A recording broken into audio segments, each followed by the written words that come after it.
Aujourd'hui, on parle d'un sujet qui divise, qui intrigue et surtout qui fait beaucoup parler, le mariage ou le non-mariage. Autrefois, se marier était une évidence, une étape obligatoire dans la vie.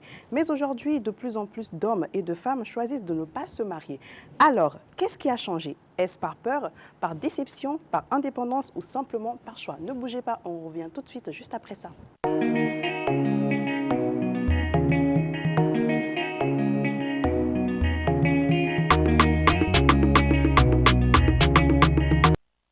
Fidèles et mes téléspectateurs, bien le bonjour à vous, j'espère que vous allez bien. Nous, on pète la forme comme d'habitude. Nous sommes lundi 3 novembre 2025 et vous suivez votre émission favorite Kabarachi qui vous passe du lundi au vendredi à partir de 11h, pile.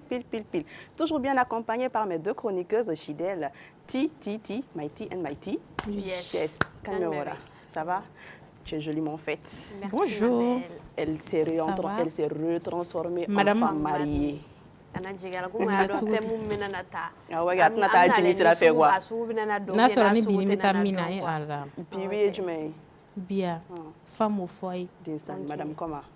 Madame Zéro n cɛ o ye n cɛ jamu yɛrɛ de E zéro wa?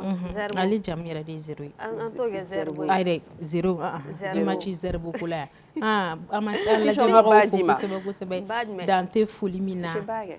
ayi n tɛ se e ka ko kɔrɔ Non, c'est moi je te le donne. ayi min d'anw kan ale ye min fɔ ma ba ko in na maa tɛ ba hɔn na maa tɛ ban anw na ok n Faites y'a minɛ coucou aux téléspectateurs. n y'a minɛ an ma lajɛbagaw fo kosɛbɛ i ma dan tɛ foli min na ko bi ye lundi ye tuguni thème kura daminɛla tuguni débat kura kan bɛna baraji ko sɔgɔlen to an na wa dɔ fara télé volume kan n'ala ni kɛra sɔnna ma an bɛna ci a cicogo la n'an donna min gasi la O ka yafa ma. Très bien. Et tu t'as kɛ anglais la comme il faut. Aïe. anglais de ka di yan problème t'a la mais maa daminɛ an ka to dun kan na Y a ka pas de kun souci. cɛw la quoi Problème foyi t'a donc la. aw bɛɛ fo k'aw sɔgɔmada fɔ yɛrɛ b'a kalama ni 11h pile sera dɔrɔn kɔrɔ k'aw ka ciw bɛɛ bila a ka n'aw sigi ni kɛnɛ in kɔnɔna na kɛnɛ min dabɔlen don anw sifinnakaw kama ka thème dumanw ta k'a kungun n'a ɲɛɲɛ bɔ ɲɔgɔn na ka tila ka wele bila maaw ma maa minnu bɛ se ka na ka thème in débat kɛ donc an ye wele bila maaw ma maa minnu bɛna se ka bi thème in débat kɛ aw k'aw sigi dɔrɔn k'a daminɛ fo ka taa se a laban na walasa aw ka faamuyaliba sɔrɔ a la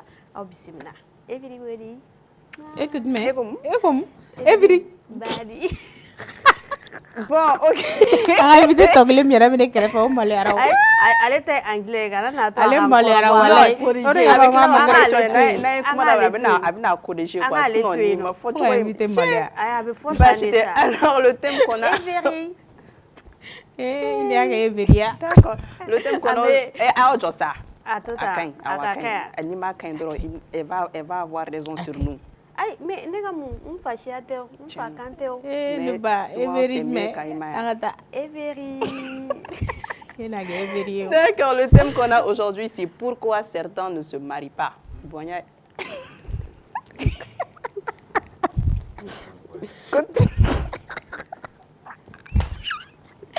Bon, comme pourquoi certains ne se marient pas. surprise a bɛ n'a fɔ surprise kɛra kow la Ko surprise ye invité jinɛ ko minɛ. k'i ma nin fɔ an ɲɛna dɛ surprise bɛ ji dɛ minɛ Surprise ye jinɛ minɛ o de kɛra sisan tantɔ parce que an kɛlen don ka célibataire kuturu fila de sigi ka na u bɛna fɔ an ɲɛna kun jumɛn kama Donc, y'u ka couche ka chef u bɛ ka ya. baga ayi fo. ayi an ka o juma kuma tile n ko ayi kuma n bɛna kuma ni tile de o. cɛ min y'a jugu in daminɛ N walayi ko bi an bɛna kuma thème kan o de ye munna mɔgɔw cɛw dɔw ani muso dɔw bɛnnen don ka furu o hokumu kɔnɔna na an ye célibataire kuturuba filaw le syndicat des célibataires an y'olu fara ɲɔgɔn kan ka na kuma in ka na kuma o kan ka na ko in baraji pour Donc- quelle raison ils refusent de se marier. donc i ko k'u ka chef b'an bolo yan O to yen pewu seli y'aw ka chef o to yen pewu célibataire y'u ka chef Fana. oye an bɛna fɔlɔ bɔ a yɛrɛ filɛ nin ye caméra yɛrɛ ye u ya variable bila a kan A yɛrɛ introduit. variable bila a kan Abubakar. sakɔ MPG. Bismillah. U ko ne ma ko ne kana k'an bɛna festival ko kuma de kɛ festival nord du Mali n na kun y'o de En même temps i nakun fana ye k'i ka célibataire kun fana mun de kama i banni don ka furu n bɛ se ka taa ji min ka na diɲɛ kɔnɔ ji filɛ nin bidon kɛrɛfɛ filɛ. ɔhɔn an ka invité an ka célibataire maa filanan ale bɛ to ka anglais don kow kɔnɔna la quoi i non ma ye ale tɛ bamanankan yɛrɛ mɛn a tɛ bamanankan o de la n bɛna n'a to yen nɔ a bɛna n'a présenter anglais la Wow. et il va nous dire Oh yeah. pourquoi tu es célibataire, why you are single o tɛ Bref. Why I am single. Oh, single. Ah, voilà. Hey. Sans fierté, si Cherwan. Bismillah, maintenant ça. Okay, good morning, everybody. Yeah. My name is Dora Chiro. Wow. And the only reason why I'm still single is I ain't got money to get married now. I got it. Et ça va là. Oh non, il y en a ça. In Mali, he's my best friend. Il a fait un You know? In Mali, he's my best friend. Is your best friend. Because I like you, man. I like you, I man. appreciate it. Thank you. Yeah.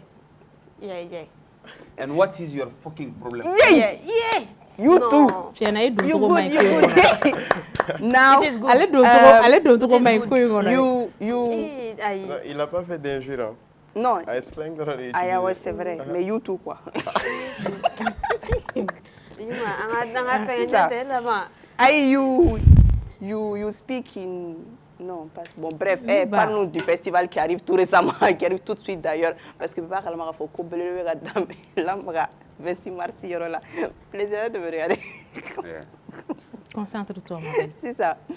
Papa Kalama faut du 6 au 8 novembre 2025. 8 Du 6 au 9. C'est du 6 au 9. Faut jouer contre moi. Du 6 au 9, 6, 7, 8, 9. Novembre. 4 jours de show. 4 jours. Il y a pas massage les chefs. 4 jours de bonne bouffe au nord. 4 jours d'ambiance. 4 jours de tangaba. 4 jours de quoi? On va vraiment pailler. On va tellement bien manger. Parce que imagine un peu. Tout nos mémoires. C'est la base. La bouffe, c'est la base. C'est la base. Gratuit. Non. Man. Elle n'a dit si elle est venue gratuitement. Rien n'est gratuit dans le pays là. Non, c'est pas gratuit, mais amana gratuit.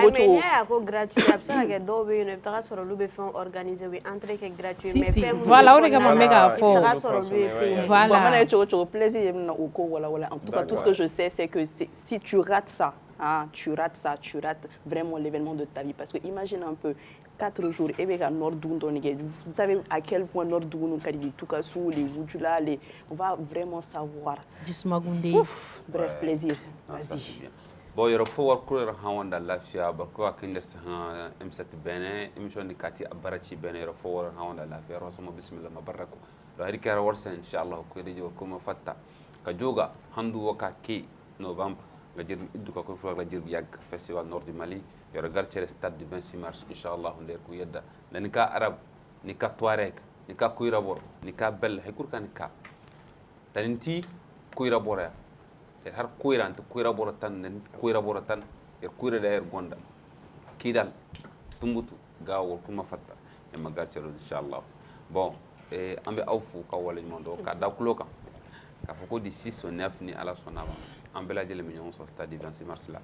Et je pense que Yuma est chaman fois là, mais Balnanko chaman aurait bien nous mettre parce que salon ta kira tuko mona alhamdulillah rabbil alamin beay ama ñinanta afanga be bona no bela jelen ton bela jelen ka bon on sur stade 26 mars là. Des questions? Mais entrée comment on fera tantôt entrée gratuite et wa allez ça sera de quelle heure à quelle heure? Non, entrée gratuite. D'abord entrée follow 2000 francs. Flana ou 5 millions. Savana ou 10 000. Donc, à Bueno, place VIP ou B, c'est-à-dire des salons, mon kera VIP, quand on dit VIP, c'est VIP même. Parce que vous êtes souvent qui ont servi au place nous 500 000. Ah ouais. Pour combien de personnes? Bon, pour toute la famille. Si tu veux, tu viens avec la famille. Au 500 000, tout le monde est voilà. Mais pour combien de jours? C'est comme ici les avions, quoi. Oui, c'est pour une seule nuit. Mais prix chama faut 2000 francs, 5000, 10 000.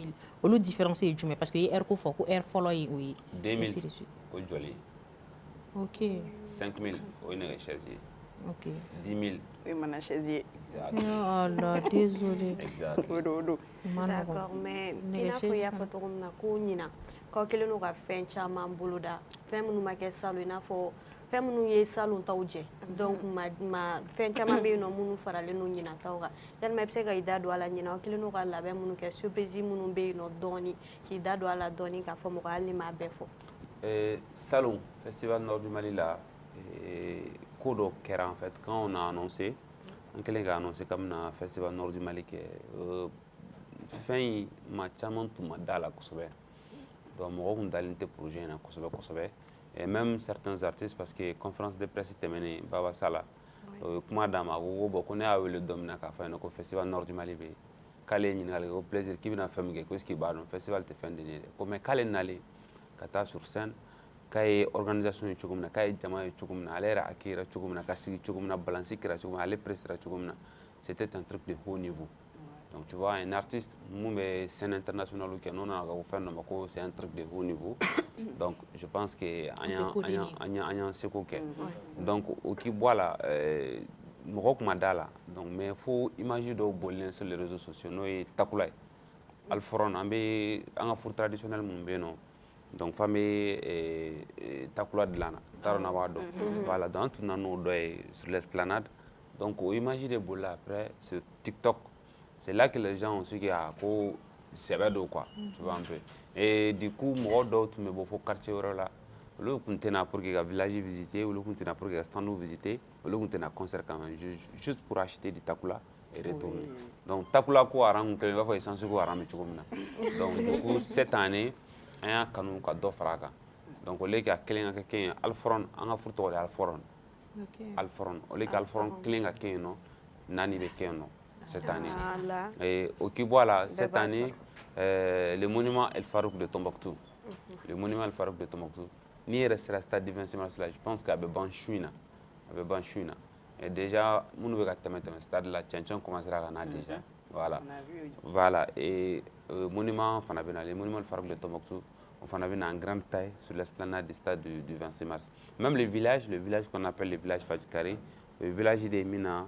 vous allez trouver des tentes Touareg aussi gamme koro chameau be ken il y aura du lait et aussi il y aura artistes dɔ fana be no munu be anga foli fɛn koro nu fɔ par exemple dɔw b'u sigi ka foli kɛ comme au village en réalité quoi o fana bɛna kala n'ala sɔnna de tout en fait du côté du restaurant aussi parce que yɔrɔba dɔ bɛ stand dɔw bɛ yen olu dédié don dumuni dɔrɔn kama les restaurants du Nord et cette année tiens yɛrɛ la avec notre partenaire qui est Algas et restaurant dɔ min bɛ Tombouctou donc olu b'u déplacer ka na et ils vont faire 30 plats 30 plats du Nord oui 30 plats du Nord donc olu bɛ yen nɔ et cette année c'est vraiment c'est du bon quoi en réalité justement il faut pas que mɔgɔw ka u sinsin kɔrɔbɔrɔ yɔrɔ dɔrɔn kan le festival Nord du Mali ce n'est pas seulement pour le soirée ce n'est pas comme nos petits cousins là les dɔgɔnɔw qui ont le festival au Gobayan et seulement c'est les dɔgɔnɔw seulement mais chez nous c'est pas seulement le soirée quand du festival Nord du Mali au Nord du Mali il y a les Arabes il y a les Touaregs il y a les Soré, il y a les Bella. Donc quand tu dis, oui, non, Tamashek et Touareg c'est la même chose. Oui. Ok. Tamashek c'est la langue. Tu nous apprends. Oui, Tamashek c'est la langue. Sinon Tamashek et Touareg c'est la même chose. Oui, c'est la même chose. D'accord. Voilà. Voilà. Donc, surtout il y a les Arabes au nord du Mali, il y a les Soré. En fait, vivre ensemble dans le nord là, qui est formidable, qui est exceptionnel en réalité. Donc, on a la Sonamaïna. Nous, on ne voudrait pas aussi que Aka bla damper là ou bien non. Venez, c'est une rencontre culturelle. Il y a Bella fini dongana. En fait, c'est la différence qui est jolie. En réalité, c'est la différence qui est jolie. Voilà. Donc, Beya fini dongana. Si a rencontre de do kɔrɔbɔrɔ ni bamananw ani dɔgɔnɔw an bɛ ɲagami ɲɔgɔn na an bɛ kulonkɛ kɛ an bɛ ɲɔgɔn takini bɛɛ n'i ka fini ouais bon ok voilà donc et puis Salo aran tun bɛ fo goudron-da la donc mɔgɔw mɛnna guichet da la kosɛbɛ cette année an y'a kanu ka guichet 3 de kɛ 3 guichets et fɛn filanan fana ye min ye ni mɔgɔw kun donna seti kan donc sortie tun bɛ fo côté dɔ in fɛ podium kɛrɛfɛ donc i bɛ taa sɔrɔ dɔw b'u ka mobili jɔ u bɛ don da min fɛ maintenant u bɛ taa bɔ fo kɔfɛ da in fɛ o ka jan kojugu donc du coup an y'a kanu i bɛ don da min o kɛrɛfɛ sortie wɛrɛ bɛ yen nɔ n'i tilala dɔrɔn i bɛ se ka bɔ donc ka n'i ka décidé mobili ta ɲinɛ yɛrɛ de ka mɔgɔw bila l'aise ka mɔgɔw bila l'aise la totalement parce que c'était une première Ouais. c'était une première donc erreur caman bɛ yen n'an y'o kɛ Ok, faamuyali caman sɔrɔ faamuyali caman sɔrɔ la parce que même hali an ka partenaire démarché la salon an ye lettre min kɛ a ka ca ni 100 D'accord. mais résultat min sɔrɔ i bɛ taa sɔrɔ a tun tɛ tɛmɛ 2 ou bien 3 O kan résultat sɔrɔla Faamuyali ɲinan sɔrɔla. yɔrɔ. ɲinan non an y'a ciblé de an y'a dɔn Mun ye donc n'a pas tous les objectifs ont été voilà atteints. surtout sansuko in ka gɛlɛn cogo min sa Super. D'accord, ça, je pense qu'il y a faamuyali caman sɔrɔ nin ko in na. Ayiwa, c'est du 6 au 9 novembre 2025. Stade 26 mars là. Venez, on va vraiment, le Nord va venir à nous. Ni N'a Ala kun sɔnna. fɔra mɔgɔ min kɔ, bref, o kɔni o y'i ta bannen. On le sent thème Jimmy. d'aujourd'hui Ka rappel ko k'a fɔ ko le thème d'aujourd'hui c'est sur les célibataires pour quelles raisons o tɛ ka sɔn ka furu. I ka ɲɛ, n'est-ce pas? Maintenant plaisir, comme il a fait le kuma fɔ, on a bien retenu cela. Maintenant dis-nous pourquoi toi et tes semblables vous ne voulez pas vous marier. Bon, d'abord, yanni k'a fɔ ko pourquoi, je pense que d'abord i bɛ segin kɔfɛ dɔɔni D'accord, an ka segin kɔfɛ. ka ɲininkali kɛ furu yɛrɛ ye fɛn jumɛn ye fɔlɔ. Ok, dis-nous. Furu ye fɛn jumɛn ye fɔlɔ. Ka mɔgɔw ye dɔrɔn ko munna i ma furu munna i ma furu munna i ma furu mais est-ce que mɔgɔ minnu bɛ ka mɔgɔ ɲininka ko munna i ma furu est-ce que olu yɛrɛ bɛ furu dɔn fɔlɔ. A fɔ an ye. Est-ce que Furu olu ye furu mun dɔn ye? fɔlɔ. An bɛ don min na komi bi an bɛ tile minɛ komi bi je pense aw ka jateminɛ la ani ne ka jateminɛ la furusa ka ca kosɛbɛ bi O ye tiɲɛ ye. furusa ka ca kosɛbɛ bi mun na n'o ye mun na n'o ye parce que caman bɛ yen o tɛ furu kun dɔn o tɛ furu kun dɔn tɛ dɛ i bɛ se ka furu kun dɔn mais a bɛ se ka kɛ i ma prêt furu kama Ça, c'est vrai. Prêt surtout. parce que maa o maa n'i ma prêt furu kama c'est bonjour monsieur le maire bonsoir monsieur le juge Ça c'est clair. Yuma Oui. bi bi in na ne bɛ n sigi muso dɔw bɛ yen nɔ n'u bɛna don furu la n terimuso dɔw n'u nana k'u ka furuko kuma fɔ ne ɲɛna ni ne n'u y'u sigi ka baro kɛ a dɔw bɛ mɛn u sumalenni sigilen don parce que n da bɛ maga fɛn caman na Qui pique en fait. olu tun t'o si dɔn olu tun c'est à dire olu hakili bɛ mariage in dɔrɔn de la mariage ye jumɛn ye ka uniforme tigɛ ka saliba dɔ ta Ka dîner kɛ, ka dinɛba dɔ kɛ ka artiste baw wele photo ta, ka photobaw ta ka publier fan bɛɛ c'est fini. cɛ o tɛ foyi ye o tɛ furu yɛrɛ o tɛ furu yɛrɛ fiyewu pression dɔrɔn mɔgɔw ni furu fɛrɛ pression bɛ boli mɔgɔw kan dɔrɔn o ye a bɛna kɛ cogo di nin bɛna kɛ cogo di c'est kan ka pression min kan ka boli e kan o ye furu kɔnɔna pression de i kan k'i yɛrɛ ɲininka de et tant que tu n'es pas prêt pour ça là tɔ ka jɛ tant que tu n'es pas prêt pour ça tɔ ka jɛ et le mariage c'est un changement radical de vie C'est clair. i ka diɲɛnatigɛ fɛn bɛɛ de bɛ yɛlɛma et puis mɔgɔ o ma n'i ma prêt a kama o changement kama kana don D'accord. Et elle est parce que mɔgɔ dɔ Vas-y, vas-y. mɔgɔ dɔw bɛ yen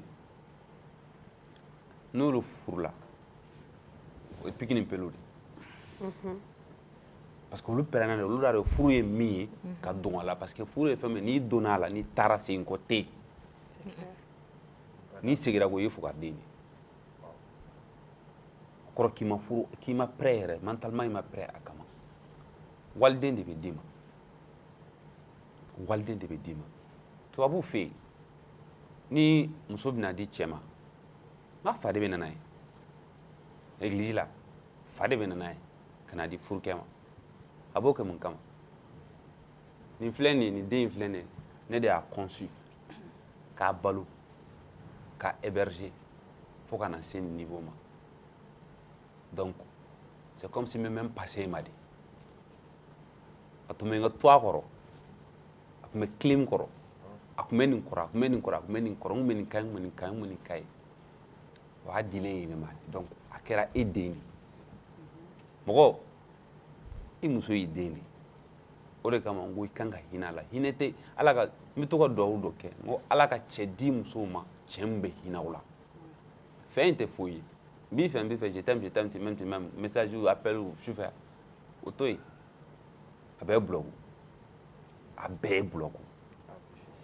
mais n'i ma prêt furu ye f'i ka prêt de k'a fɔ ko n prêt na sisan kɔni n bɛna don ko min na mana ko fɛn o fɛn ne tun b'a kɛ a bɛɛ dabila la message ci mɔgɔ wɛrɛw ma appel ta f'i k'a dɔn k'a fɔ i ni maa dɔ de bɛna jɛ kɛ i man ka don a gasi la i k'i hakili to a la i k'a fɔ fɛn foyi tɛ yen bilen min y'i kelen ta ye o banna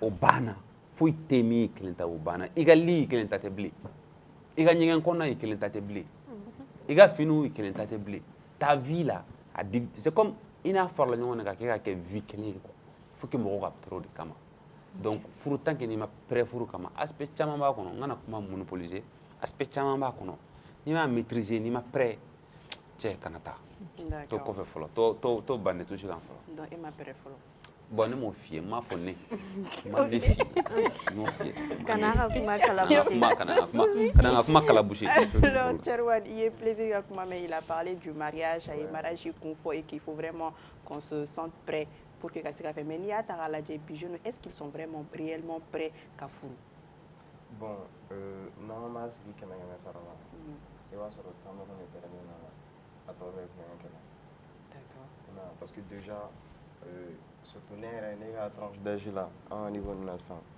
i b'a sɔrɔ anw caman bɛ yen objectif yɛrɛ t'an ka diɲɛlatigɛ la yɛrɛ fɔlɔ on ne sait même pas ce qu'on veut devenir e ma se ka genre i yɛrɛ ka diɲɛlatigɛ la e yɛrɛ ma se k'a dɔn fɔlɔ objectif min b'i bolo i bɛ fɛ ka min atteindre e bɛna taa ɲɛsin jɔn denmuso ma k'i b'o ta k'o furu ni nana don i ka du kɔnɔ i bɛna balo bin na ça se fait pas mun b'aw jɛ ka pɛrɛn o la bon cas caman bɛ yen quoi dɔw bɛ se ka kɛ le fait que u bɛ vie kelen na u ni mɔgɔ tɛ gɛrɛ ɲɔgɔn na bon a cas ka ca quoi n bɛna kuma ni n yɛrɛ ta ye n tɛna fɔ objectif tɛ nin na dɛ mais moi j'ai besoin de quelqu'un mɔgɔ min bɛ to ka busan ta nɔfɛ quoi parce que ne yɛrɛ b'a dɔn ne fana bɛ kulonkɛ la hali sisan quoi je pense que c'est le fait que moi je suis solitaire je vis seul n bɛ n ka fɛn caman kɛ n kelen bon a bɛ ko dɔw gɛlɛya n bolo quoi t'es introverti voilà n bɛ se ka kɛ kojugukɛla des fois n yɛrɛ t'a jateminɛ yɛrɛ mais s'il y avait quelqu'un à côté o tigi bɛ se ka n fɛn fɛn tu recadres juste un peu voilà bon partons de là sûrement je vais devenir quelqu'un dans la vie et je vais me marier mais je sais pas si ça va être tout de suite d'accord raison min fɔ raison kama ouais je souhaite vraiment que ça change n yɛrɛ bɛ ka n seko damayira bɛ kɛ pour que a bɛ se ka changer mais c'est un peu dur au fait non a man di ka changer a man d'ale ka changer a man d'ale la n bɛ fɛ ka changer mais au fond a tɛ a kɔnɔ quoi n'o tɛ ni a bɛ e kɔnɔ par exemple ka furu kɛ ne bolo foyi tɛ jumɛn bɛ k'e jɛ sisan ka se ka furu kɛ caman fɛn caman bɛ ne jumɛn b'e jɛ sisan ka se ka furu kɛ fɛn caman bɛ ne jɛ pour que ka se ka furu kɛ déjà bon ni nana fɔ ko denmisɛnninya bɛ na village kɔnɔna na cɛ mɔgɔ bɛ ne ka kɔrɔ ni min ye puis muso saba b'u bolo o cas tɛ kelen ye quoi déjà plaisir ye kuma min fɔ o y'a bɛɛ de ye quoi bon ne yɛrɛ bɛna milieu fara kan dɔrɔn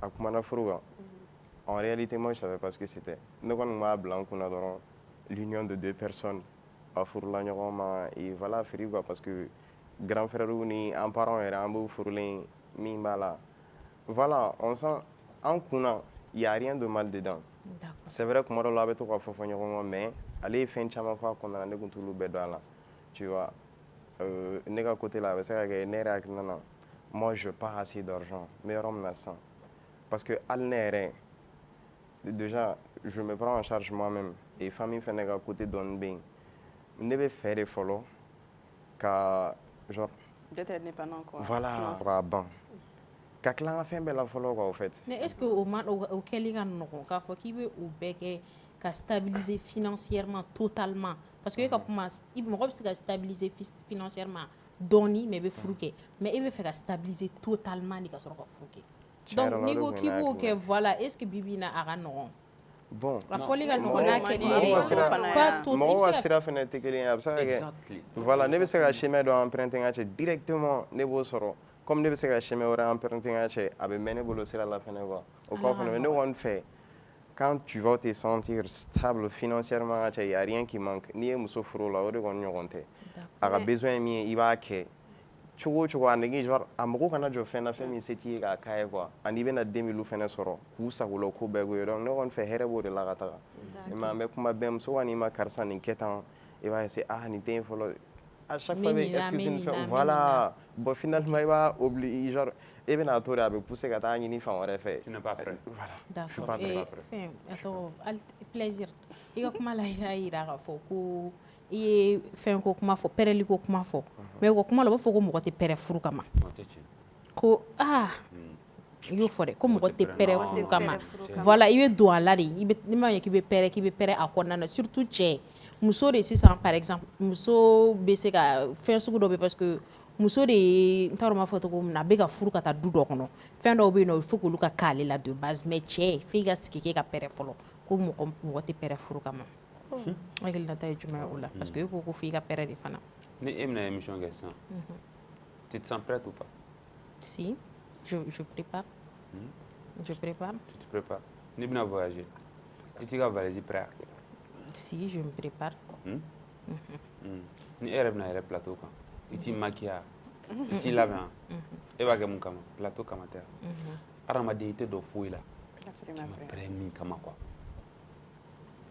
tɛ se ka kɛ n'i kɔni donna la dɔrɔn i kɔni donna n kɔni na don fɛn dɔ la n t'a dɔn min bɛna bɔ a la dɔw ta o tɛgɛ ma dɛ ka dɔw ta o tɛgɛ ma cogo di parce que à un moment donné si de bɛ kɔrɔbaya ka taa fɛ o y'a kɛ to bon sisan a bɔra ka kuma dɔ fɔ sisan a ko k'ale tɛ se ka si ko kuma fɔ parce que ko village la ale dɔgɔnin dɔ i bɛ taa sɔrɔ muso 3 4 b'o bolo dans la vie i bɛ taa sɔrɔ olu pɛrɛnna de olu pɛrɛnna kama de wa u bɛ yɔrɔ min na u bɛ environnement min na u b'a favoriser i bɛ taa sɔrɔ ale bɔra ka dépense ko minnu fɔ sisan n'i ye muso furu Bamakɔ n'i y'a furu burusi kɔnɔ jumɛn dépense ka bon Bamakɔ ta ka bon n'i taara muso furu burusi kɔnɔ dun dépense b'a la mais a dépense c'est minime. Mais est-ce que tu as dépensé quoi et puis là? Non, on parle pas de moi en réalité. On ne cas généraliser. Ah, on va généraliser. Tu vois un peu. On parle pas de moi. Mais c'est sans plaisir. Moi, je veux savoir, vu que le fait que Arapoko, Moro, quand à Pérenne, Kassoraka Doufoula, à quel moment cɛ yɛrɛ bɛ se ka pɛrɛn k'a fɔ tiɲɛ yɛrɛ la ne sera furu ye ne kan ka don furu la nin wagati la n'an ko an b'a ta âge kunda e yɛrɛ bolo ni cɛ sera âge jumɛn ma a kan ka furu kɛ ou bien ni an ko an b'a ta financièrement ou bien stabilité yɛrɛ côté la à quel moment yɛrɛ de cɛ kan ka dɔn k'a fɔ awɔ ne sera furu ye ne kan ka don furu la ni cɛ ko ko don min na ko tiɲɛ sisan kɔni bɛ se ka furu o de y'a pɛrɛnnen n'a y'o fɔ a yɛrɛ kɔnɔ n'a yɛrɛ fɔ a yɛrɛ kɔnɔ mɔgɔ tɛ se k'a fɔ ko karisa i pɛrɛnna furu kama don ko kɛ hali ni ɲɛ bɛ wari de la tigi bolo hali ni ɲɛ bɛ sanu de la tigi ni ɲɛ bɛ étage la tigi bolo mais i bɛ taa sɔrɔ financièrement a ka situation ka ɲi tout mais dans sa tête tout de suite là n'ale ye muso furu nɔ mais an bɛ k'olu fɔ plaisir est-ce que o tɛ ban de ban tɛ parce que ni ko pourquoi ban don par exemple sisan Cɛrwani ye kuma dɔ fɔ a ka kuma kɔnɔna na ale ko ko ale bɛ fɛ sisan nɔ ale ka du bannen de sɔrɔ ka fɛn i n'a fɔ wari côté la ale ka stabilité sugu dɔw sɔrɔ pour que ale ka se ka don fɛn dɔw la mais taga sɔrɔ dɔw bɛ yen nin bɛɛ b'u bolo ban tɛ diɲɛlatigɛ la i b'a dɔn musoko ye dɔw fɛ yen musoko ye ko wɛrɛ de ye dɔw bɛ yen bi hali n'u sara ten k'a sɔrɔ u ma muso furu a t'u tɔɔrɔ parce que diɲɛlatigɛ la bɛɛ n'i ka objectif de don i bɛ taa sɔrɔ dɔw bɛ yen u bɛ na u bɛ diɲɛlatigɛ wari bɛɛ sɔrɔ i bɛ taa sɔrɔ fɛn mun jɔrɔ b'u la ni fɛn mun n'u y'a kɛ u yɛrɛ bɛ nisɔndiya o ye k'u fa u ba sɛriw frɛriw k'olu ta charge la ka so jɔ olu ka don kɔnɔ si eux ils sont heureux lui ça va a ka sira tɛ muso la o mɔgɔw bɛ yen o tigi ta ye ban yan parce que i b'a dɔn kɔni mɔgɔ bunahadamaden ni i dara kaban i kan ka bila i kunna wagati dɔ sera n kan ka furu kɛ mais e ye wagati dɔw sɔrɔ ka taga e tɛ ka sɔn nous sommes dans une société où vous mettez la pression sur les gens, vous dites que non, il can't caquer.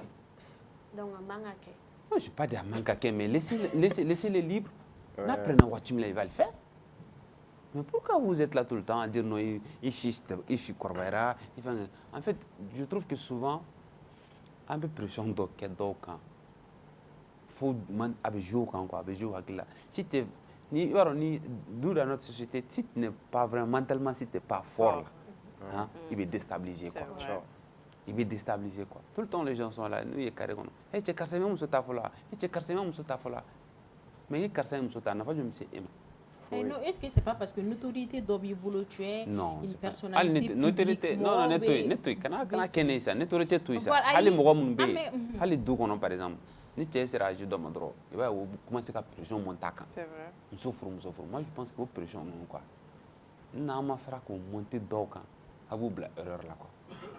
Parce que n'a tigi ma prêt, le fait que voilà, le fait qu'a tigi ma prêt, a bɛ ka pression monter a kan a kɛ tan a kɛra cɛ a kɛra muso ye hali muso du kɔnɔ tellement que u bɛ pression bonya muso kan. Muso ta yɛrɛ de ka jugu. C'est-à-dire fa yɛrɛ sɔgɔmada fɛ a bɛ maloya ka bɔ so kɔnɔ fa bɛ maloya ka bɔ so kɔnɔ mais a to sa dukɔnɔmɔgɔw t'i to yen kare kɔnɔmɔgɔw t'i to yen furu ye jagoya de bɛɛ b'a kɛ n'Ala sɔnna ni min ta wagati ma se c'est k'a ma se n'a wagati sera a bɛ kɛ. min ye dɔrɔn i n'a fɔ les gens qui ont passé toute leur vie à s'amuser seulement i n'a fɔ ne ye nafolotigiba ye sisan wari bɛ n kunna donc musoko yɛrɛ tɛ se ka kɛ fɛnba ye ne ɲɛkɔrɔ quoi n'i ye min ye n'a diyara n ye faut m'excuser wari bɛ n kunna ka ban on va essayer voilà on va essayer k'o gérer cogo la bon ne kɔni fɛ n'i ye temps caman k'o la est ce que i hakili bɛna se ka furu ye tuguni parce que déjà i bɛna bila i kunna o bɛɛ ye kelen mais pourtant ɲuman dɔ b'u cɛ la mais tellement que e yɛrɛ ye tulonkɛ kɛ sa e tɛna se ka ɲuman ni kolon yɛrɛ dɔn ka bɔ ɲɔgɔn na donc finalement ils vont se méfier u bɛ t'u ka kun na ils vont continuer à s'amuser fo ka taa s'u se a ma.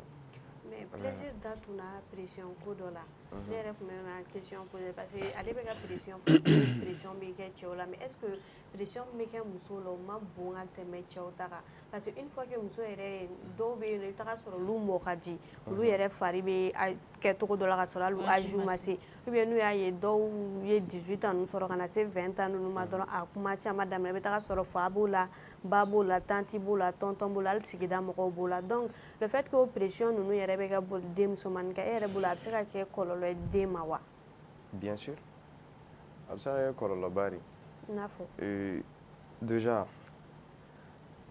ne tɛ muso ye dɛ mais a ka ye ne kɛrɛfɛmɔgɔw yɛrɛ caman sɔrɔ même hier tout près ne ni dɔw tun b'a ta kuma na i ma bon imagine déjà a bɛ se ka kɛ sisan e ni jeune dɔ bɛ ɲɔgɔn fɛ o jeune lamɔgɔ ma pɛrɛ e furuli kama bon parents bɛna ye e bɛ ka âge siya dɔ sɔrɔ i n'a fɔ n'i donna vingtaine kɔnɔna nin fɛngɛ ninnu na olu bɛna essayer k'a fɔ i kɔrɔla i bɛ n ka du kɔnɔ est ce que ne kɔni b'a est ce que le fait que parents m'a essayer k'u bɛ pression da i kan mɔgɔ wɛrɛw fɛnɛ bɛ yeli min kɛ kɛnɛma n'u b'a kuma fɔ ne kɔni fɛ o de bɛ parents fɛnɛ kɔnɔna sugu sugu ka bila i la cogo dɔ la o b'a essayer ka somɔgɔ yanfan dɔ dɔrɔn voilà voilà cousin jate dɔ ou bien u yɛrɛ tonton des trucs comme ça quoi u b'a essayer cogo dɔ la dɔrɔn k'i ta k'i bila olu dɔw kunna bon n'aw bilala ɲɔgɔn kunna ka sɔrɔ o tigilamɔgɔ man di e ye comme de façon précoce la forcément i bɛ kɔlɔlɔ caman sɔrɔ a kɔnɔna na i ma parce que u bɛna a di ɲɔgɔn ma déjà i dira mɔgɔ min ma a ka caman na o tigilamɔgɔ yɛrɛ tɛ se k'e bonya yɛrɛ e fɛnɛ bɛna taa fɛ yen a tigilamɔgɔ commande bon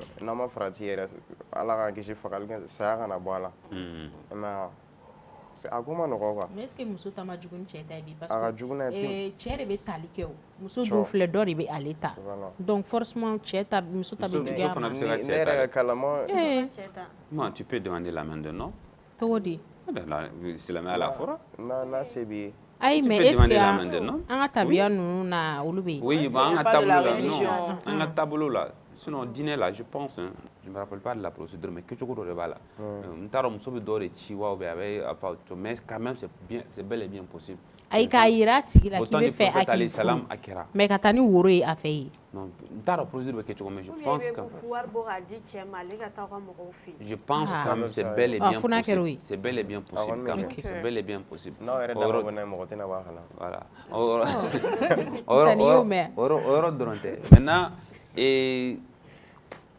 b'a dɔn fɔlɔ furu tun bɛ kɛ cogo min na quoi moi ne ka hakilina na dɛ ne bolo o ka fisa ni bi ta in ye awɔ différence jumɛn b'u ni ɲɔgɔn cɛ différence jumɛn b'a ni ɲɔgɔn par exemple il y a e ka famille ani ninnu ka famille par exemple e bɛ taa sɔrɔ depuis aw mɔkɛw les deux familles se connaissent o bɛ ɲɔgɔn dɔn fo ka na se faw ma o bɛ ɲɔgɔn dɔn ne b'i ka laadaw dɔn ne b'i ka tabiya dɔn ne b'i danbe dɔn ne b'i ka hɔrɔnya i ka hɔrɔnya degré i ka danbe degré ne b'a dɔn i ka famille la e fana b'o dɔn nin ka famille la maintenant sisan vous aw yɛrɛ dalen b'a la k'a fɔ a y'aw den lamɔ cogo min na a y'aw den kɔrɔ cogo min na k'a dɔn da min fɛ n'a y'a ninnu di ɲɔgɔn ma échec t'a la o éduquera ka ɲɛ o éduquera ka ɲɛ en réalité mais aujourd'hui nous n'avons plus le contrôle sur nos enfants contrôle tɛ yen bilen la jeune Z o to yen c'est-à-dire ils sont aujourd'hui tout le monde est en fait diɲɛ dayɛlɛ la denw ye denw fana dayɛlɛ la diɲɛ ye quoi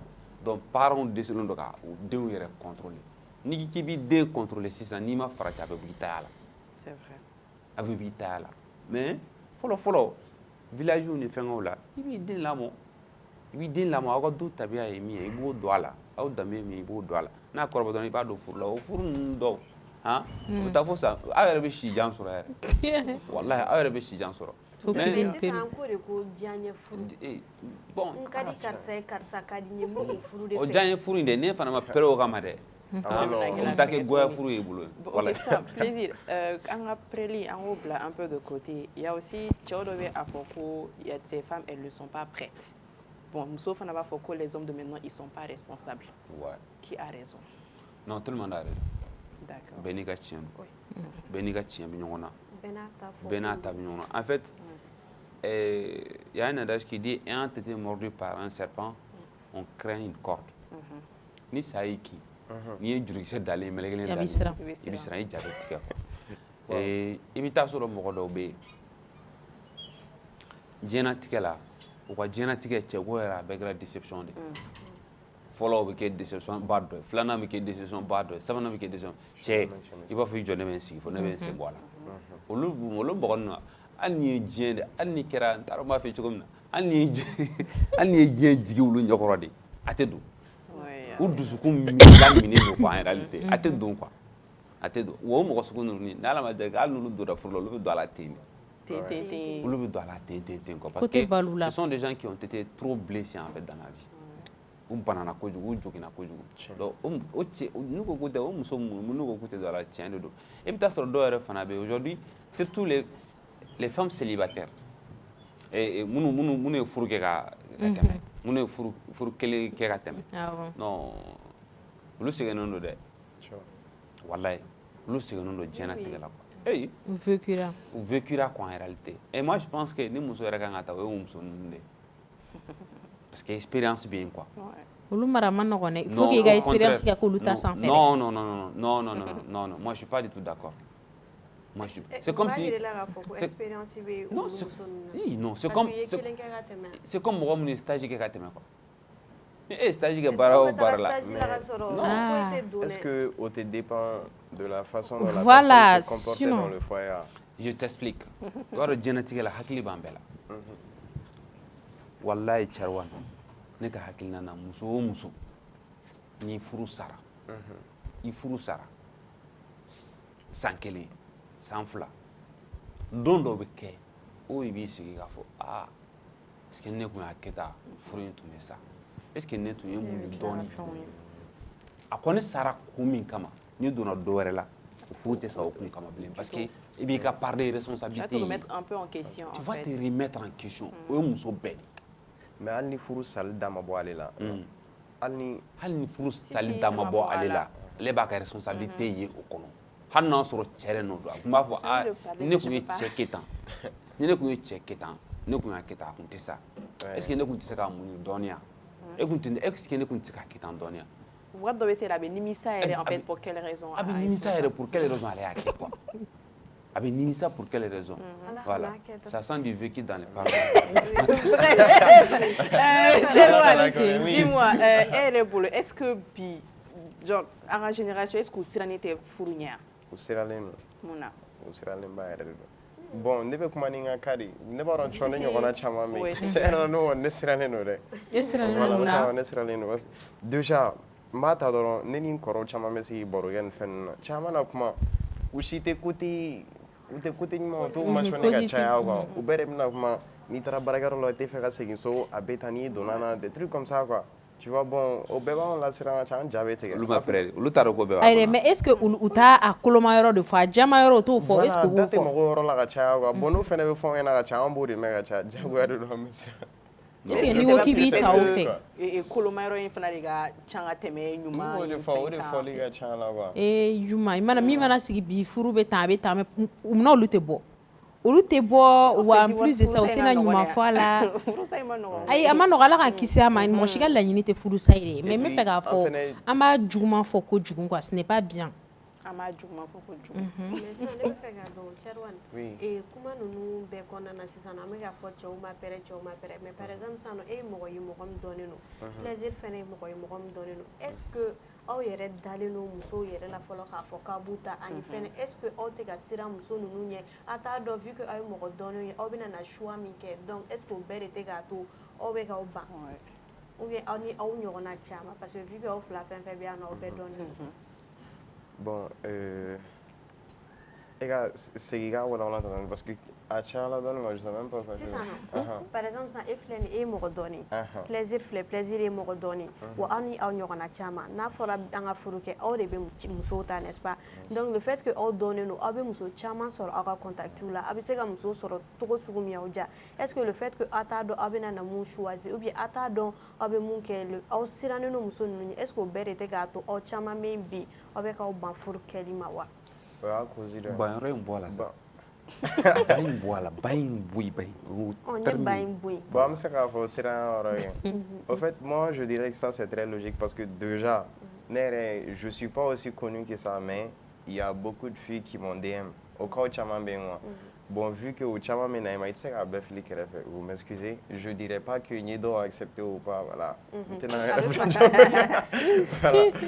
voilà i b'a sɔrɔ nɔgɔya kɔnɔna na bon déjà i bɛna bila i kunna est ce que hali ni don dɔ la ne y'a décidé ko n bɛna taa dɔ furu le fait que ne dɔnlen don o tigilamɔgɔ bɛna sɔn ne ka furu la directement est ce que genre fɛn dɔ tɛna passer a kɔfɛ a tigi bɛna kɛ ne fɛ tɔgɔ kama mais en réalité i b'a sɔrɔ jogo kolonba dɔ b'a la a bɛ min dogo ne na voilà c'est ce qui est très courant en fait.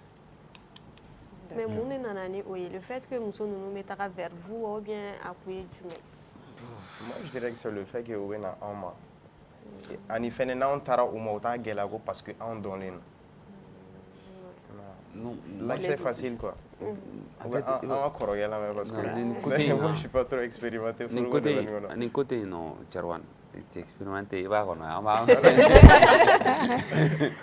Kana kuma fili ne kan. A kuma ka ca a kuma ka ca parce que n'i dɔnnen don i bɛ muso bɛɛ sɔrɔ. A kuma ka ca yɛrɛ en fait n'i ma janto n'i ma kɛ hakilima ye an balakaw ka hakɛ to diɲɛlatigɛ la mɔgɔw tɛ kelen ye quoi n'i ma kɛ hakilima ye i bɛ tigɛ muso la n'i ma kɛ hakilima ye n'i m'a faamu n'i m'a ta ni hakili ye parce que ko dɔw bɛ taa k'i sɛgɛrɛ hali muso furulenw furulen ko t'a la koyi Tina. o de kama i b'i yɛrɛ ɲininka est ce que ni e y'a furu e fana ta a tɛna o ɲɔgɔnna kɛ est ce que a tɛna o ɲɔgɔnna kɛ. Donc i bɛ siran. A bɛ siran a bɛ na o b'a la o b'a la mais an k'a fɔ ne ni Cherwan ta yɛrɛ an ta tɛ mais an bɛ ka généraliser par exemple ni Sidiki Jabate ninnu ni fɛn ninnu ta olu par exemple u bɛ yen u caman bɛ yen. A ka dɔw cité tantôt. etc. Tu n'as pas mangé ton pain dans la bouche. Tu as et puis, quand tu as dit que tu as dit ah, tu as dit mirijane. Il n'a fɔ. E fanga baraji da. Baraji kɛra de ko. C'est quoi, il y a ne mɔgɔ dɔnnen de en réalité. Ne nana ka na exemple dɔw citer sisan n b'a dɔn mɔgɔ n'i tɛ fɛ diɲɛlatigɛ la i kana malo dɔrɔn ka na hali exemple dɔw ta muso ye suturafɛn de ye quoi en tout cas ko dɔw kɔni bɛ taa k'i sɛgɛrɛ ne y'o fɔ sisan ne ye mɔgɔ dɔnnen de ye caman y'a kɛ ils vont se sentir concernés donc n tɛna olu fɔ yan nɔ mais ko dɔw kɔni bɛ taa k'i sɛgɛrɛ i yɛrɛ b'i yɛrɛ ɲininka i b'i sigi k'i miiri quoi i b'i sigi a b'i miiri jan a b'i bila réflexion yɛrɛ kɔnɔna na quoi. Mais ne e bɛ ka réfléchir o la sisan question fɔlɔ-fɔlɔ jumɛn de bɛ na e kunkolo la o wagati. Pourquoi? Ok. Kun jumɛn kama o bɛ ka kɛ. Pourquoi? Moi je comprends pas pourquoi. Muso. Tɔgɔ bɛ e la dɔrɔn e ka d'u ye dɔrɔn k'a sanna tɔgɔ ye dɔrɔn. Dɔw bɛ kɛ quoi. Minnu yɛrɛ b'u ta kɛ u bɛ fɛ image ka ye ɲɔgɔn fɛ olu ta bɛ faamu mais dɔw ta t'o ye dɛ. N bɛ fɛ dɔrɔn ni karisa yɛrɛ ka se ɲɔgɔn ma k'a dɔn nin ye karisa ye ne n'a sera ɲɔgɔn ma bon n bɛ inventer n'a ye. Moi je comprends. C'est des choses qui arrivent quoi. Mais n bɛ fɛ dɔrɔn muso bɛɛ tɛ dɛ muso dɔw bɛ yen nɔ olu ye danbetigi ye wara tigɛ n'a dan sitariya ma dɛ ta Michael Jackson su la kunu i ka a peau dɔ ye na i ka na ça les effraie pas olu ka sira foyi t'o la non oui bon u ma dɔgɔn fɛnɛ dɛ i bɛ taga sɔrɔ i t'u ye de o fana bɛ se ka kɛ voilà o de y'a dɔgɔma yɔrɔ ye on a parlé des hommes et Cham plaisir ye préli ko kuma fɔ en tant que homme cɛw ta an ye caman faamuya o la maintenant vous en tant que femme à quel moment vous allez vous sentir prête en fait k'a fɔ je me sens vraiment prête pour me marier question bon i b'a dɔn furu tɛ o fɛn ye quoi k'a fɔ non non n bɛna bila n kunna dɔrɔn non n pɛrɛnna sisan ou bien âge sera furu ye o fɛn ninnu certes ni âge surtout en tant que femme ni âge dɔ sɔrɔ i b'i sigi k'i miiri est-ce qu'il n'est pas temps ne ka don furu kɔnɔna na pour que n ka denw sɔrɔ nin âge la pour que n ka kɛ tantɔ n ka kɛ tantɔ en plus an musow yɛrɛ filɛ on a tendance k'an sigi ka to ka miiri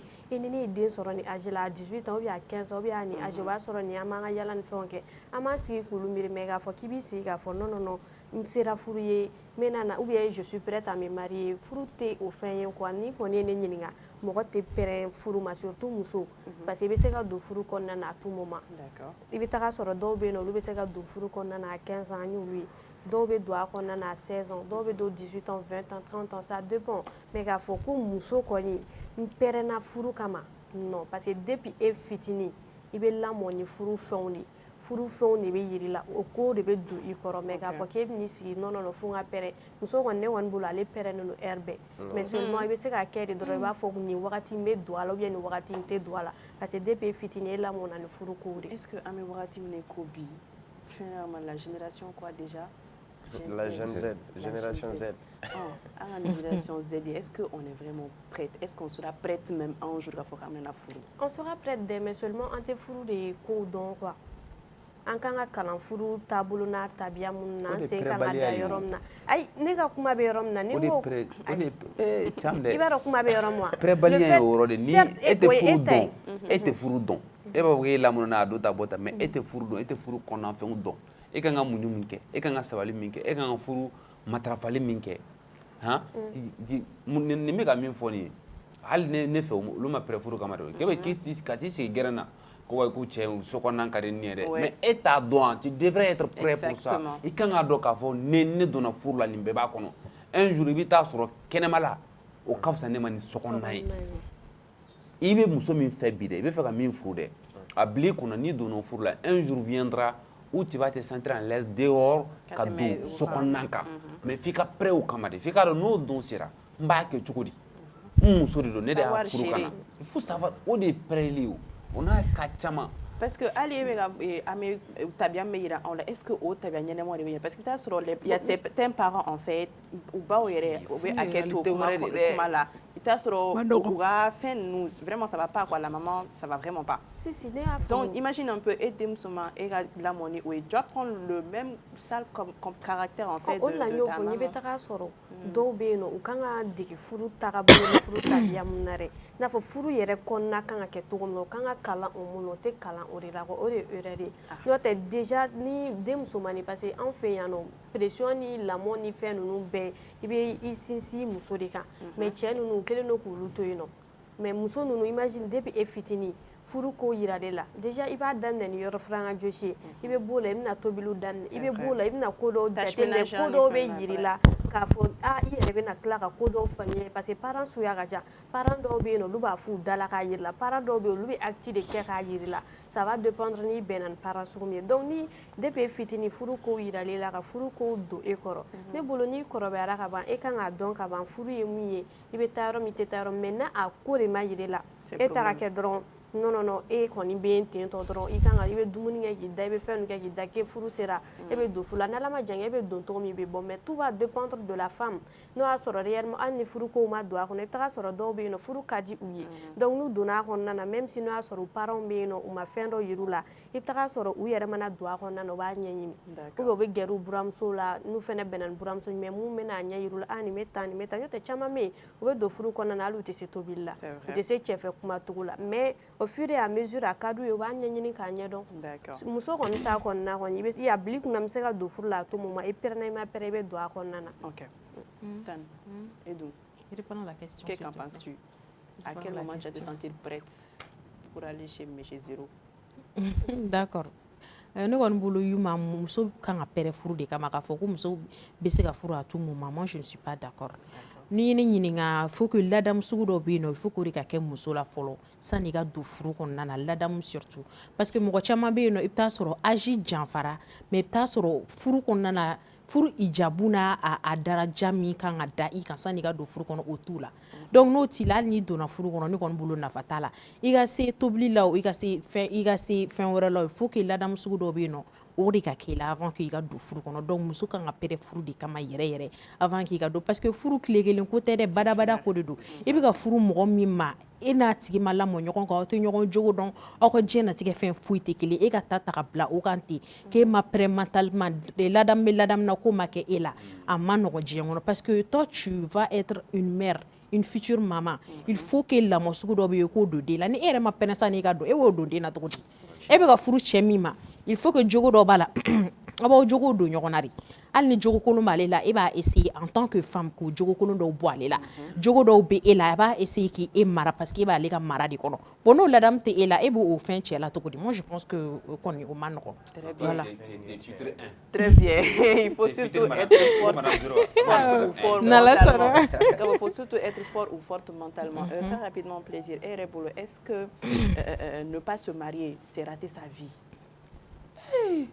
olu cɛ ka jan dɛ Yɔrɔ. non olu cɛ ka jan n y'o de f'i ye mɔgɔ ka objectif tɛ kelen ye diɲɛnatigɛ la o D'accord. mɔgɔ dɔw yɛrɛ bɛ yen nɔ u furulen tɛ mais ils sont heureux ils ont fɛn bɛɛ b'u bolo quoi mɔgɔ b'a fɔ ko den moi je pense moi à mon humble avis n bɛ bɔ n'o yɔrɔ ye moi à mon humble avis mɔgɔ dɔw bɛ yen den b'u bolo ka sɔrɔ u ma muso furu den b'u bolo parce que pour moi i balimakɛ fa kelen ba kelen o den y'i den de i balimamuso fa kelen ba kelen o den y'i den de e den n'o ka tɛmɛ mɔgɔ min y'a bɔ yɛrɛ kan mɔgɔ min y'a bɔ yɛrɛ kɛ moi je pense que ko furu pour que ka den sɔrɔ joona a bɛ kɛ non si t'as des parents bɛ yen ka ban balimamusodenw bɛ yen ka ban mais tu es riche mɔgɔ adamaden ka richesse fɔlɔ ye olu de ye quoi quand tu as une famille là c'est ça i ka richesse fɔlɔ de y'o ye quoi donc du coup c'est pas rater sa vie c'est loin de ça d'accord voilà. Il n'y a pas de souci. Sans Cherwan, Erebolo, sans se marier, c'est une preuve d'amour ou bien formalité sociale dans le Erebolo? Bon, non, on a preuve d'amour. Preuve d'amour. Ouais. D'accord. Vu qu'il y a été passé quand vous vous aimez, bon, avec comme il est j'avais fait légaliser et vivre une vie ensemble. Mais est-ce que le fait d'aimer une personne, cela veut dire que la personne sera une bonne femme pour toi? Question. Oui, l'amour c'est beau, l'amour c'est bien, mais à un moment donné aussi, est-ce que Oroko est en fait? Parce que tu as sur le fait no kadim way méga hérité à la. Aïwa. Bon bref, ok, comme il t'a bon bɛ se ka jaabi min di o la n bɛ se ka jaabi min di o la Yuma mɔgɔw an baw ka hakɛ to parce que an bɛ ka don min kɔnɔ c'est pas vraiment légal a man ka kɛ quoi cɛ ni muso ka kɛ ɲɔgɔn fɛ ka sɔrɔ furu tɛ a man ka kɛ an ka danbe la a man ka kɛ diinɛ la a man ka kɛ an ka tabiya la dɔn a man ka kɛ mais au cas où a bɛ kɛ n'a kɛra au cas où n'a kɛra parce que hali silamɛya la fana fɔ n'a tun bɛ ɲɔgɔn fɛ a bɛ kalo damadɔ de kɛ fɔlɔ a bɛ fara c'est vrai donc yanni mariage ka kɛ donc ça veut dire k'a bɛ se k'a légaliser silamɛya sɔnna a légalisation ma donc du coup aw bɛ ɲɔgɔn fɛ waati min na a bɛ ɲɔgɔn fɛ waati min na e kan k'a dɔn k'a fɔ ni nin bɛ se ka k'i furumuso ye ou n'a tɛ se ka k'i furumuso ye d'accord n'a ka di ye n'a ka di ye fana n'i ka d'a ye a bɛ se k'aw jogow don ɲɔgɔn na a bɛ se ka ɲɔgɔn préparer mentalement ka don furu in na ɲɔgɔn fɛ n'aw fila bɛɛ lajɛlen pɛrɛnna kama ka dɔn k'a fɔ an bɛna don min na nin bɛɛ lajɛlen b'a kɔnɔ an bɛna nin de kɛ an bɛna nin traverser an bɛ jigin an bɛ yɛlɛ an bɛ bin ɲɔgɔn fɛ an bɛ wuli ɲɔgɔn fɛ an b'an da ɲɔgɔn fɛ an b'a kɛ tan ɲɔgɔn fɛ n'aw pɛrɛnn'o kama cɛ a ye taa ne kun y'o ɲininkali yɛrɛ de kɛ n'a sɔrɔ ni genre aw yɛrɛ hakilina na i ni mɔgɔ min bɛ ɲɔgɔn fɛ n'a sɔrɔ aw bɛ san jan par exemple 1 an 2 ans comme ça k'olu kɛ ɲɔgɔn fɛ avant que a bɛ taga da maga furuko kuma na ou bien i ye mɔgɔ dɔ ye dɔrɔn aw jala ɲɔgɔn ye dɔrɔn directement voilà i bɛ taga ni wɛrɛw fɛ yen k'a ta o fila la n'a sɔrɔ aw yɛrɛ hakilina na min ka ɲi quoi donc nin bɛɛ la min ka ɲi ne kɔni ka hakilina na o ye furu de ye a kɛra sisan de o a kɛra an ye san 3 de kɛ ɲɔgɔn fɛ a kɛra ɲɔgɔn fɛ sisan de o furu de ka ɲi mais furu min ka ɲi o furu min n'a ɲɛɲini na fɔlɔ parce que i tɛ se ka mɔgɔ ye dɔrɔn k'a fɔ k'a tɛ ka di maintenant procédure de il y a des procédures. Par exemple, ni tima c'est ça. Ni tima jari. Bon, physiquement, absega jari. Il y a physiquement jari, mais qu'en fait? En fait, derrière un beau visage là, peut se cacher une sorcière qui va détruire ta vie à jamais. Tu vois un peu. Donc du coup, tu vas pas te lancer tout de suite là. Et donc tu vas chez tes parents. Anye muso do etienne akadie. Mais les parents de rafi a bo famille jumana bo du jumana u tabe be cogodi u dambe be cogodi ayra be cogodi recherche enquête de be ka kan folo donc ni parents na ka fo ah bon aya do a mugom do a u fe ngoni bebe bo chauffeur bebe bo chauffeur bebe ta chou ko do adare se tout chauffeur mugol be do fa ali 4h du matin be pantalon tigi do we do ali 4h du matin et puis mugom do fitré ba soro kenama e bo furo D'accord. Mais ni cela non bon écoutez imaginez ay afora ni mi bon si ça on va parler de ça hors caméra très rapidement. Plaisir, tu préfères faire une belle union sans mariage ou un mariage sans amour? Très rapidement. Moi bon, une belle union sans mariage ou un mariage sans amour? C'est quoi ces mariages? Ces mariages là, c'est un bon mariage? Ça dépend. Un mariage sans amour ou une belle union sans mariage? Quand tu dis belle union, tu ajoutes bon aussi à mariage. Plaisir. Moi, je préfère un bon mariage. Très bon mariage, stable. Mais stable surtout. Quand il n'y a pas d'amour, ça ne peut pas être bon, je pense. L'amour là, l'amour ça se cultive, ça s'entretient. Donc un mariage sans amour, et ça va venir, l'amour viendra après. C'est à toi l'homme d'allumer cette flamme en elle. Donc l'amour viendra après. Et tout le temps qu'à entretenir. Plaisir, stop. Tu préfères une belle union sans mariage ou un mariage sans amour? Moi, je dirais une belle union sans mariage. Très bien. Et toi, Tina? Ça dépend. De quoi? Toi, tu as dépendance. Non, ça dépend. De quoi? Ça dépend de tout. De quoi? Ça dépend de tout. Une belle union sans mariage et un mariage sans amour. Il y a une différence. Il est taqué. Ça dépend. Ça dépend. Ça venir. Ça dépend de l'eau. On ne peut pas parler de mariage sans amour. On peut parler de mariage sans amour. Une belle union sans mariage. Dianya be na furu e be ka dianya mu fore e be ka amour ko na na a se ke fe be na don ni o fo sisa no apere o be o amour kele ne o donc ni odo am se ko ta me tente ka furu la plaisir abe mu nyino la il y a kuma kunche kuma fo ibe se ka conseil me dit il semblable célibataire ou ma voilà ça on va furu ka exactement aller rega furu ya la bien me do ke 2025 kana na banga soro comment ye ko doy vas-y on a pression ala ka hakilina an bɛɛ lajɛlen ma n bɛ y'aw fo d'abord ka téléspectateurs fo donc k'a fɔ cɛw ɲɛna minnu ma furu fɔlɔ je pense que cɛ fana furu wagati de b'i la furu wagati b'i la donc i bɛ se ka pression k'i yɛrɛ kan mɔgɔ ka pression tɛ mais i bɛ se ka pression k'i yɛrɛ kan k'a fɔ il est temps k'i ka fɛn dɔ construire faire quelque chose qui est vraiment concrète i ka diɲɛnatigɛ la quoi mais an bɛ min fɔ société fana ɲɛna u ka fara ka pression kɛ mɔgɔw kan surtout musow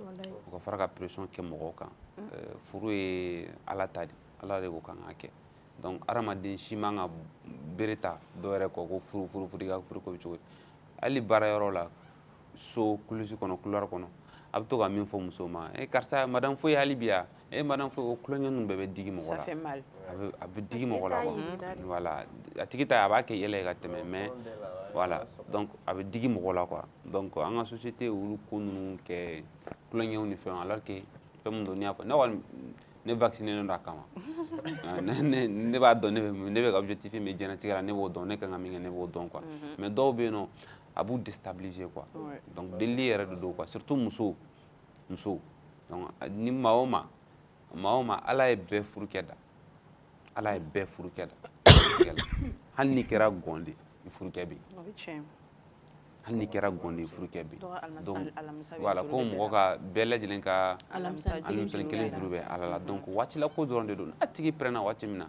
a bɛ kɛ donc ala ka hakilina ɲuman di an bɛɛ lajɛlen ma an balimamusow fana surtout moi je suis avec des filles plus de 200 filles chaque vendredi dans le studio n ye dɔn n tɛ se ka muso dɔn ka ban mais n ye dɔn musow kan musow a k'a dɔn k'a fɔ a bɛ girin-girinna fɛn dɔ nɔfɛ diɲɛnatigɛ la foyi tɛ réseaux sociaux ninnu ni a fɛngɛ mesi donba ninnu na snap ba ninnu nin bɛɛ ye waati la ko de diɲɛ yɛrɛ ye waati de ye quoi diɲɛ ye wagati de a y'aw yɛrɛ koron a k'aw yɛrɛ minɛ a k'a dɔn k'a fɔ a kan ka don da min fɛ ani ka bɔ da min fɛ c'est très très très important c'est très très important vous n'avez pas besoin ka fini sugu dɔw don pour que cɛw k'i ye ka bɔ kɛnɛ pour que cɛw k'i ye vous n'avez pas besoin de ça i furukɛ bɛ nalen ma sœur ton mari là il va arriver et lui là quand il va arriver c'est pas quelqu'un qui va te voir dehors parce que il kɛcogo ni jara ye i ka mesi don cogo ni jara ye i ka snap kɛcogo ni jara ye mais lui là ale b'i fɛ de lui il va être avec ton âme pas ton corps quoi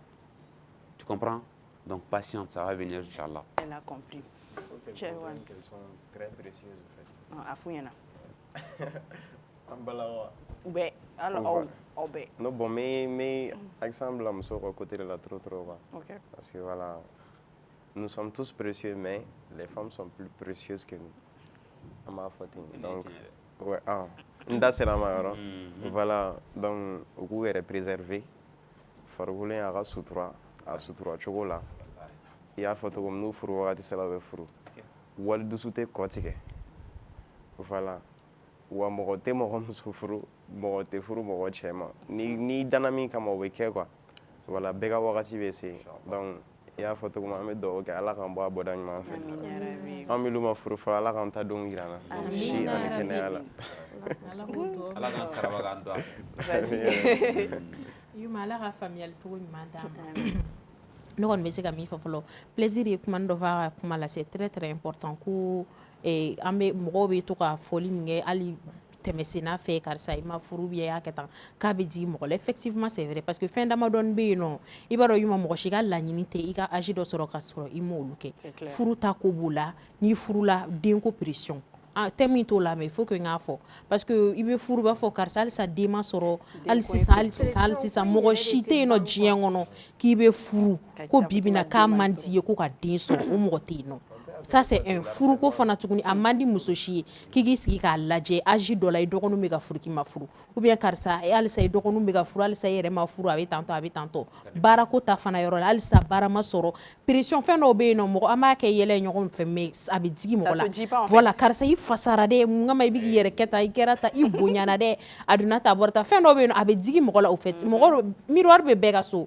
bɛɛ bɛ yen nɔ bɛɛ b'a dɔn i bɛ ka ko min kɛ ko min kama a ko bɛɛ talen don k'a di ala de ma n'a ka di ala ye wagati min na ko min ka kɛ o de bɛ kɛ au fait ne kɔni a ye kuma dɔw fɔ quoi hali mariage ka bɔ a la furuko ka bɔ a la quoi n'o tɛ société yɛrɛ kɔnɔna na tu peux perdre moi je connais un humoriste m'a f'a ye mais il a perdu un contrat de millions à cause de ça wow à cause de kuma dɔ dɔrɔn a ye kuma dɔ de fɔ a ka vidéo dɔ la et la dame m'a appelé la dame m'a dit bon ne tun ye karisa ka numéro ɲini fɛ mais n bɔra ka vidéo dɔ kan sisan parce que on voulait signer un contrat avec lui ce sont des enfants t'a dɔn crèche ou bien fɛn ka dɔ ce sont des enfants mais a ye kuma dɔ fɔ apuchu ou bien fɛn dɔ a b'o fɔ skinny en fait ce sont des enfants les parents sont très exigeants i ka bon i fasara ye nin ka bon dɛ tulonkɛ ninnu ça passe pas chez eux donc du coup ko ils vont pas prendre les risques terme ninnu ka taa fɔ yen quoi donc ils ont laissé denmisɛnninw bɛ taa déstabiliser cogo dɔ la hali to hali parents n'i ko denmisɛnnin ma sisan cɛ i bonyana dɛ en fait mentalement là faut arrêter de dire ça voilà fɛn dɔw bɛ yen nɔ an bɛ pression kɛ ɲɔgɔn kan ka sɔrɔ a kun tɛ au fait an bɛ dugawu de kɛ ala ka faamuyali cogo ɲuman d'an ma dɔrɔn yarabi il faut que an ka dɔn furu ye fɛn dɔ ye furu tɛ o fɛn ye quoi k'a fɔ non non non n bɛ don furu la ten to i b'a dɔn mun yɛrɛ bɛ mɔgɔw sɛgɛn mɔgɔw ka kuma de bɛ mɔgɔ sɛgɛn o de ka jugu bun adamaden ma ka pression dɔ boli mɔgɔ kan ala ma pression min d'a kan ou bien a yɛrɛ ma fɛn min d'a yɛrɛ kan donc ni aw nana k'a b'o boli a tigilamɔgɔ kan i bɛ taga ye k'a fɔ a tigilamɔgɔ laban bɛ ko kɛ ko min tɛ a fɛ la koyi n'o tɛ bɛɛ b'a dɔn k'a fɔ une fois que n ye âge dɔ sɔrɔ surtout muso yɛrɛ n bɛ kuma ni muso de bɛɛ b'a dɔn k'a fɔ ni ye nin âge in kɔni sɔrɔ n sera ka don dɔ ka furu la muso bɛɛ b'o dɔn a yɛrɛ ma ne ye nin âge sɔrɔ tiɲɛ yɛrɛ la ne kan ka don furu la mais imagine o b'o dɔn ka ban mais aw de bɛ yen nɔ don o don aw bɛna kuma a tigilamɔgɔ kulo kɔrɔ en plus bɛɛ n'i ka furu kun de don i bɛ taga sɔrɔ dɔw bɛ yen nɔ o bɛ furu ten ayiwa ala ka furu juru min na ɲa kɛ ou bien bangebaw bɛ k'a fɔ n ka furu dɔ kɛ ɲa kɛ dɔw ta ye denko bɛɛ n'i ka furu kun de don a ye mɔgɔw to yen n'u sera furu ye kuma min na u k'a kɛ mais seulement an k'a dɔn k'a fɔ ko wagati bɛ ko bɛɛ la ko bɛɛ ni a kuma don ka n'i sigi ten fɛnɛ ko awɔ mɔgɔ tɛ k'an pression ou bien mɔgɔ tɛ ka nin kɛ ou bien n bɛ n to n yɛrɛ ma ni kuma min ye n diya n bɛ don furu la furu ni a kuma de don a dɔn dɔrɔn nin kuma sera ko dɔ kuma sera i n'a fɔ e wulila ka taga école kɛ o tun y'i ka école kuma ye i bɔr'o la i nana baara kɛ baara fɛnɛ o y'o wagati ye mais i k'a dɔn k'a fɛ fɛnɛ furu fɛnɛ ni a kuma de don surtout muso wagati dɔw de ka ɲi i ka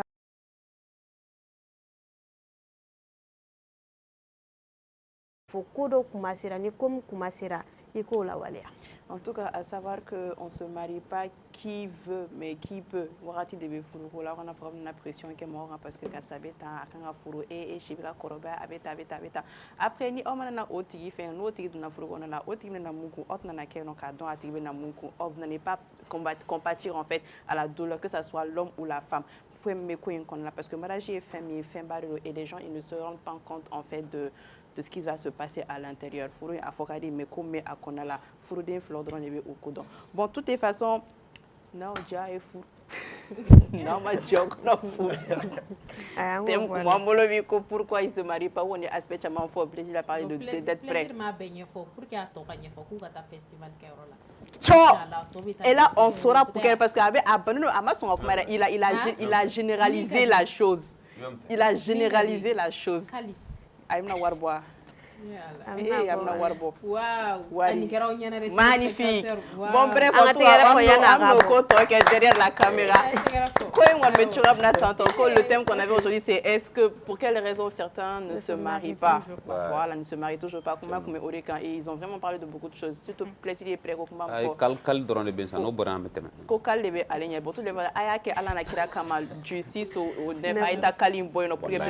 Je vous en supplie. 26 mars la akana fo mugo shi no ko nya fo nyina nya fo na ngudugun dem na kay no plaisir ko ma dugun me yoro ne yuma jalo ko be no anglais bon OK, je vous remercie mes chroniqueuses, mes invités, merci beaucoup équipe technique, merci beaucoup fidèles et aimables téléspectateurs, merci à vous de nous suivre tous les jours du lundi au vendredi. Beaucoup mo na kunchaka na kuncheni do anglais. Merci beaucoup. Vas-y. Anglais donc derrière chalo kuna derrière ça fait kadi wala est-ce que c'est école